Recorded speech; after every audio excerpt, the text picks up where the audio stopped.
Flight के अंदर मोहन भागवत जी से पिछले साल जब हम गोवा के लिए निकले तो दिल्ली की सरजमीन पर एयरपोर्ट पे जब हमारी सीट मिली तो इत्तेफाक से देखिए बाय वर्च्यू ऑफ अल्लाह's blessing Allah give me the good opportunity for that time. उस वक्त अल्लाह ने हमको बहुत बड़ा मौका दिया, उनके साथ हम बैठने के बाद उसका तो 3 ग्राम खून कम हो गया मुझे देख करके।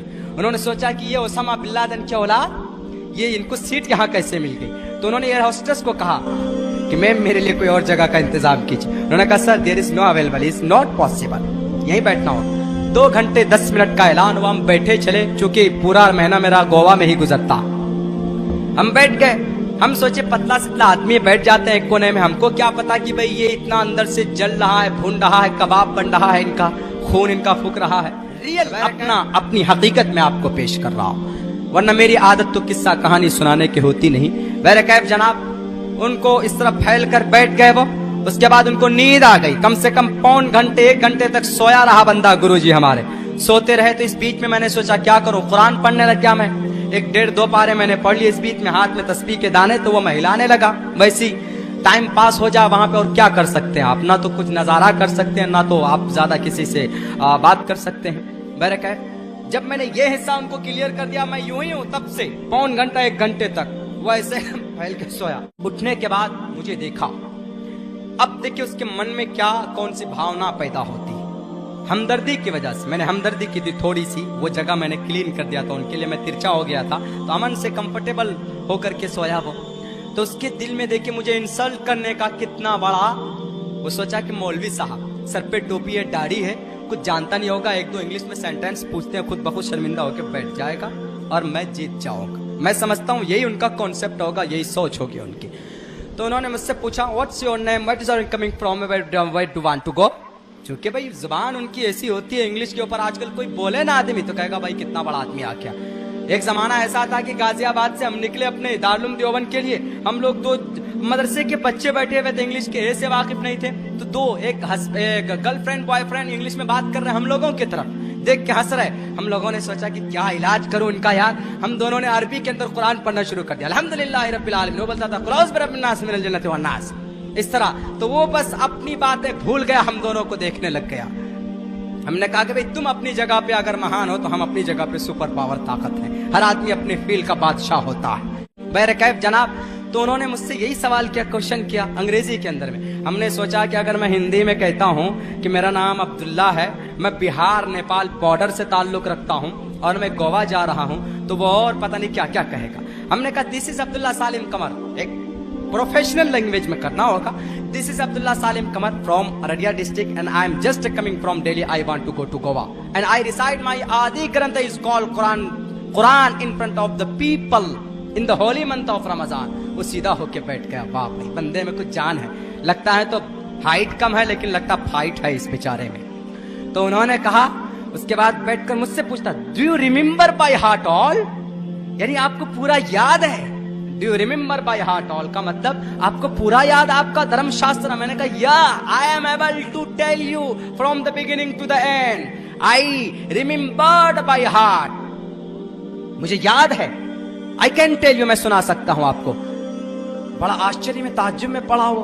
उसके बाद बोला प्लीज टेल मी समथिंग। अब देखिए एक इस्लाम का, एक हिंदू भाइयों का सबसे बड़े गुरु, महान गुरु, बल्कि हिंदुस्तान में इस्लाम का सबसे बड़ा एंटी अगर कोई पर्सन है तो वही है। लेकिन एक तरफ मुल्ला जी हैं इस्लाम का तर्जमान, लेकिन एक तरफ अल्लाह तबारक व तआला के सामने एक गुरु है जो मुसलमानों के दुश्मन है। गलत फहमी देखिए कितनी बड़ी है उसके अंदर इस्लाम के तई।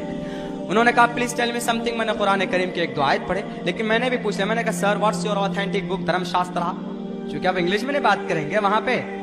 बोला कि दिस इज माई आदि ग्रंथ is called Shrimad Bhagavad Gita, this is my and 5 Vedas, 5वां वेद इसको कहा जाता। आई एम फॉलो दैट, मैं उसको फॉलो करता हूँ। हमने कहा sir do you remember by heart. बोला no no, anybody not able to remember by heart all, कोई उसको याद नहीं कर सकता जुबानी। हमने कहा दिस इज माई आदि ग्रंथ, every person can remember by heart and small boys easily remember by heart, छोटे छोटे बच्चे याद कर लेते हैं उसको। बोला या। हमने कहा sir please tell me something from your धर्मशास्त्र। बोला यस। अहिंसा सत्यम करोदस्तयागा, इतना पढ़ा। इसके ऊपर मेरा रिसर्च 2.5 साल पहले से था।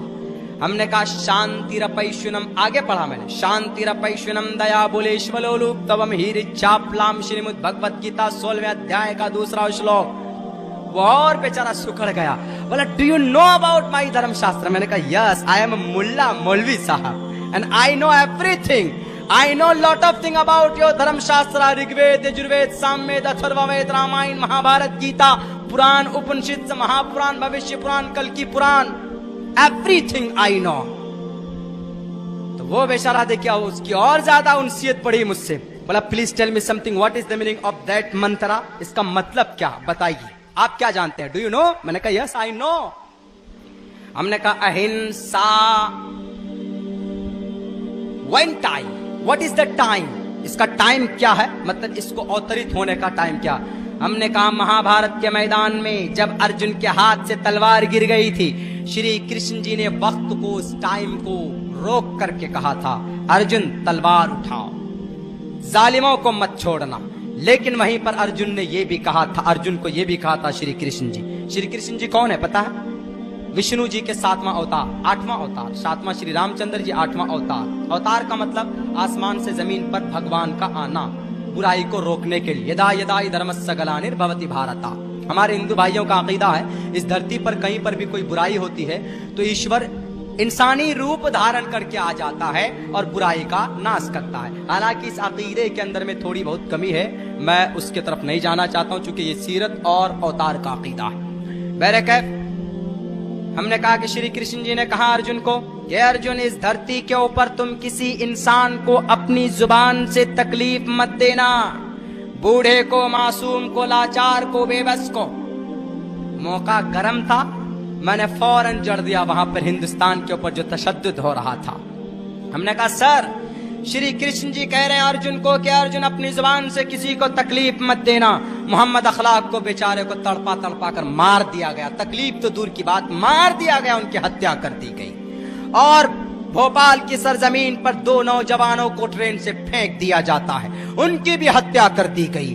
बिहार की सरजमीन पर मुजफ्फरनगर के अंदर, वहां पर अजीजपुरा के अंदर मुसलमान बच्चों के पैर हाथ काटे गए। मुल्क शाम के अंदर 3000 मुस्लिम बच्चों के जिस्म के टुकड़े करके ट्रक के अंदर डालकर सप्लाई कर दिया गया और उनके जिस्म में तीर और जिस्म में सुराख करके छर और लोहे को ठोस करके उनको इस तरीके से खड़ा किया गया। श्री रामचंद्र जी के इस उपदेश के खिलाफ हुआ कि नहीं हुआ? सर बताइए आप।